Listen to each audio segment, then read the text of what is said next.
যারা জুলুম করে তাদেরকে আল্লাহ তাআলা পছন্দ করেন না। আল্লাহ তাআলা বলছেন فأما الذين كفروا فأعذبهم عذابا شديدا في الدنيا والآخرة وما لهم من ناصرين। যারা দুনিয়াতে কুফরি করবে কঠিন শাস্তি দুনিয়াতেও আখিরাতেও। وأما الذين آمنوا وعملوا الصالحات فيوفيهم أجورهم। আর যারা ঈমান আনবে সৎকর্ম করবে তাদের প্রতিদান আমি আল্লাহ বুঝিয়ে দেব। والله لا يحب الظالمين। তবে জেনে রাখো আল্লাহ তাআলা জালিমিনদেরকে পছন্দ করেন। তাহলে 2 নম্বরে পাওয়া গেল কাদেরকে পছন্দ করে না। আপনি যদি কারো প্রতি জুলুম করেন তাহলে আপনি জালেম, সে হচ্ছে মাজলুম। সে কি মাজলুম।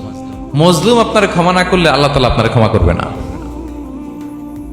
মজলুম যদি ক্ষমা না করে আল্লাহ তাআলা কঠিন কালো আপনাকে ক্ষমা করবে না। এজন্য জুলুম যেন আমরা কখনো না করি প্রিয় ভাইরা।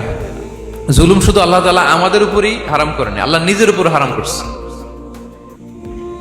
জুলুম শুধু আমাদের জন্যই হারাম না, আল্লাহর জন্য হারাম। আল্লাহ তাআলা বলেন হাদিসে কুদসিতে, ইয়া ইবাদি, হে আমার বান্দারা, ইন্নী হারামতু যুলমা আলা নাফসি, আমি জুলুমকে আমি আল্লাহ নিজের উপরে হারাম করেছি। ওয়া জাআলতুহু বাইনাকুম মুহাররামা, এবং এই জুলুমকে তোমাদের উপর হারাম করেছি। ফালা তাযালামু, তোমরা একে অপরের উপর জুলুম করো না। জুলুম শুধু আমাদের উপরই হারাম না, আল্লাহ নিজের উপর হারাম করেছেন।